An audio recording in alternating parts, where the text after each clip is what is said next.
to this, the last of our Christmas talks on the theme of Christmas Unwrapped. I suppose all of us, possibly, who are listening to this have at some point sung or at least heard the Christmas carol, "We three kings of Orient are, bearing gifts we traverse afar, field and fountain, moor and mountain, following yonder star." Well, it's a very well-known Christmas carol, much hackneyed by generations of school children who had the so-called kings riding scooters and smoking big cigars, among other things, some of them probably unmentionable. And of course, on Christmas cards and in nativity plays, the three kings make their traditional appearance at the manger to offer gifts at the same time as the shepherds and the angels. Some traditions have even given them names like Melchior, Caspar and Balthazar. Unfortunately, much of this is fake news and is not actually in the biblical account, and it's not true to history either. So I want to give in this short talk just to give an idea of who these people actually were. And the best place we can start is Matthew's Gospel. Now, this was written between 50 and 70 AD, and Matthew chapter 2 verses 1 to 2 says this: "Now after Jesus was born in Bethlehem of Judea in the days of Herod the king, behold, Magi from the east came to Jerusalem, saying, Where is he that has been born King of the Jews? For we saw his star when it rose and have come to worship him." Now note first that the sense of the Greek in Matthew is that they came some time after Jesus was born.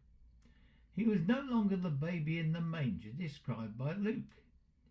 Whereas Luke describes Jesus as a newborn baby, Matthew calls him a young child. It's a different word that is used.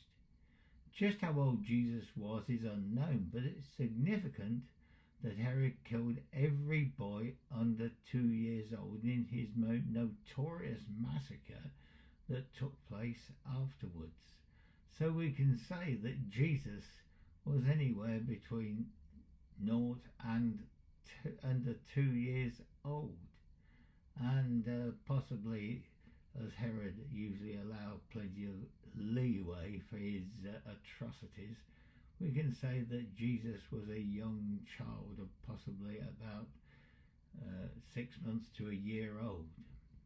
And we can surmise that after Jesus was born, Joseph stayed on in Bethlehem with his family for some time, only returning to Nazareth after the flight into Egypt.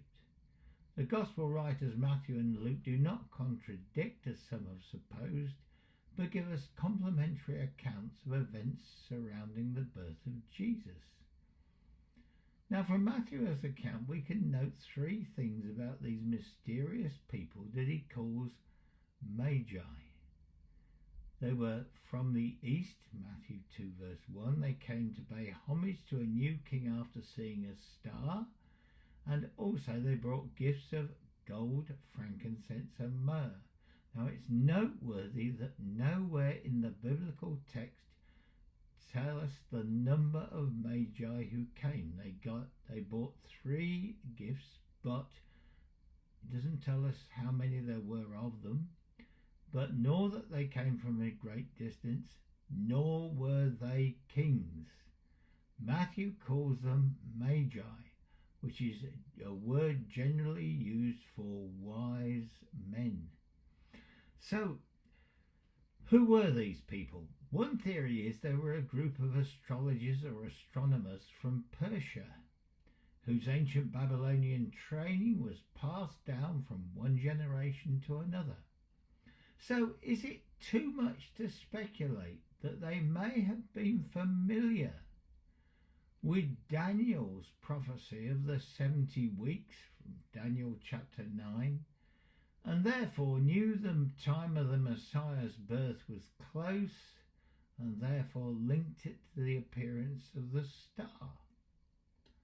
They may have even have been sent by a higher authority, like the Parthian king Prates IV, who was likely ruling at the time of Christ's birth. Royal gifts to honour the newborn king. The king sent gifts to honour a newborn king. It's a possibility, certainly not beyond the realms of possibility. Or another tantalising possibility which has recently come to light is that these magi were Nabatean wise men from the courts of King Arestas IV, who reigned from 9 BC to AD 40. Now, recent archaeology tells us that Nabateans were great travellers and traders who inhabited an independent empire and whose territory included parts of modern Syria, Jordan, Sinai, portions of the eastern deserts of Egypt and northwest region of Saudi Arabia. And this would indeed fulfill what Matthew 2:1 says, that the Magi were coming from the east.